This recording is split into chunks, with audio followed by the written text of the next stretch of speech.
बंधन बैंक पे आऊँगा। चोपड़ा जी से एक सवाल लूँगा। चोपड़ा सर, असम के अंदर बाढ़ आई, बोले ये बंधन बैंक पे इम्पैक्ट आता है। वैसे बाढ़ नॉर्मल है, हर साल ही आती है, अमूमन टीवी पे फुटेज भी चलते हैं। कुछ हद तक ये डिस्काउंट भी हो चुका है कि बंधन बैंक पे इसका इम्पैक्ट आएगा, इसलिए आज देखो बंधन बैंक बाकायदा 5% ऊपर है। लेकिन सर मेरे को बार से कुछ ज़्यादा लेना देना नहीं, मेरे को ना इसके मैनेजमेंट से लेना देना था, जिसमें थोड़े बहुत चेंजेस हुए हैं रिसेंटली। अभी आपको पता है इनके जो फाउंडर मेंबर थे वो थोड़ा बैक स्टेप हुए हैं। सर ये बैंक आपको ठीक लगता है, बंधन बैंक? देखिए, अगर आप मुझसे एप्पल टू एप्पल कंपैरिजन बोलेंगे, तो मैं कहूँगा कि आप बैंक ऑफ बड़ौदा लीजिए, बैंक इंडिया लीजिए, इंडियन बैंक लीजिए, बहुत सारे अच्छे बैंक अवेलेबल हैं। हाँ, अगर आपके पास सारे ये बैंक खत्म हो चुके हैं, सब आपके पोर्टफोलियो में है, फिर भी आपको बैंकिंग लेना है, तो मैं कहूँगा ठीक है, अगर आपको बहुत कन्विंसिंग लगता है बंधन, तो आप ले सकते हैं। बैंकों में बहुत ऑप्शंस है डिम्पी, और मुझे लगता है कि जितना बड़ा बैंक होगा, उतना ही बेहतर उसका एसेट क्वालिटी होगा, उतना ही उसमें शॉक एब्जॉर्बिंग कैपेबिलिटी होगी। हालाँकि अगर आप स्टैंड अलोन बेसिस पे अगर मुझसे बंधन पूछें कि मेरी बंधन लेने की रिकमेंडेशन है कि नहीं, तो मैं कहूँगा शॉर्ट टर्म के लिए आपको ये कुछ ज़रूर देके जा सकता है। मगर आप लॉन्गर टर्म में लेना चाहते हैं, तो मैं यही कहूँगा कि आप बड़े बैंक्स लें, और सरकारी बैंकों में अभी भी बहुत अपॉर्च्युनिटी है। मुझे लगता है आईडीबीआई जैसा बैंक बहुत अच्छा है लेने के लिए, और इंडियन बैंक जैसे मैंने कहा, बैंक ऑफ इंडिया कहा, बहुत अच्छे हैं, बैंक ऑफ बड़ौदा बहुत अच्छा है। तो इस तरह के बैंक्स में मुझे लगता है कि कंसोलिडेशन अच्छा हो चुका है और तेज़ी बनेगी। इवन बंधन बैंक में भी शॉर्ट टर्म में आपको यहाँ से 10% तक का मूव देखने को मिल सकता है। बट अगेन अगर एपल टू एपल कंपैरिज़न करें, तो दूसरे अच्छे बैंक्स हैं जहाँ पर मुझे लगता है उनकी शॉक एब्जॉर्बिंग कैपेबिलिटी और उनकी बैलेंस शीट बहुत बड़ी है और बहुत बेहतर है।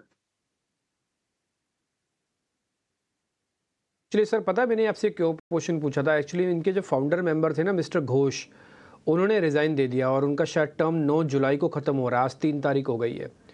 तो फाउंडर मेंबर भी थे, तो पहले जब उन्होंने रिज़ाइन दिया था ना, उस दिन ये शेयर थोड़ा नीचे आ गया था, आपको भी ध्यान होगा, 1-2 दिन पहले, कुछ हफ्ते पहले की बात है ये। बाद में धीरे-धीरे कंसोलिडेट हुआ। एक काम करोगे आप, इसका 15 दिन या 1 महीने का चार्ट दिखाओगे बंधन बैंक का? 1 मंथ दिखाना ज़रा बंधन बैंक का, उसके बाद फिर थोड़ा आगे बढ़ जाते हैं, फिर इसी बंधन पे नहीं रुकेंगे, थोड़ा आगे बढ़ेंगे। ज़रा दिखाना 1 मंथ का चार्ट।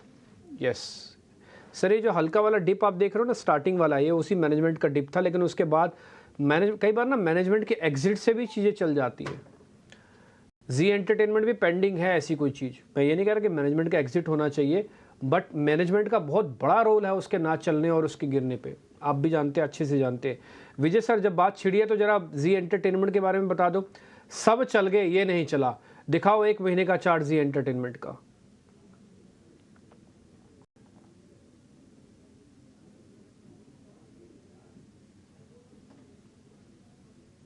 चोपड़ा साहब, जी जी। एंटरटेनमेंट चलेगा भी कि नहीं?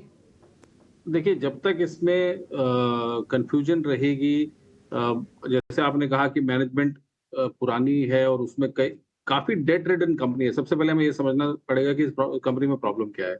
इन्होंने बहुत ज़रूरत से ज़्यादा जितनी अपनी एपेटाइट थी, उससे कहीं ज़्यादा पहले कर्ज़ा ले लिया। अब उसको कर्ज़े को कहीं न कहीं म्यूचुअल फंड्स में बाँट दिया। फिर कर्ज़े को सेट ऑफ करने के लिए इन्होंने और कर्ज़ा लिया, टर्नर के साथ टाई अप किया और बहुत दूसरी कंपनीज़ के साथ टाई अप किया। मगर उसके बावजूद भी हमें कोई विशेष इसके अंदर तेज़ी देखने को नहीं मिली।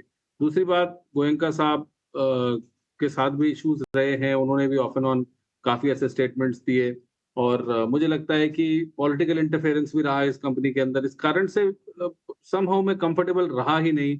बहुत सारी मीडिया कंपनीज़ है, उसमें मैं टीवी 18 को थोड़ा-सा ज़रूर हमने उसमें ट्रेड किया और रिकमेंडेशन किया। मगर फिर भी अभी भी मैं ज़ी के साथ कंफर्टेबल नहीं हूँ, जब तक क्लैरिटी नहीं आ जाती मैनेजमेंट की। और हाँ, अगर कोई नया पैसा लेके कोई नया ग्रुप आ जाता है, हो सकता है कि सोनी इसको कंप्लीटली, इसका सोनी के साथ जो वो था, वो भी कॉल ऑफ हो गया, जो डील हो रहा था।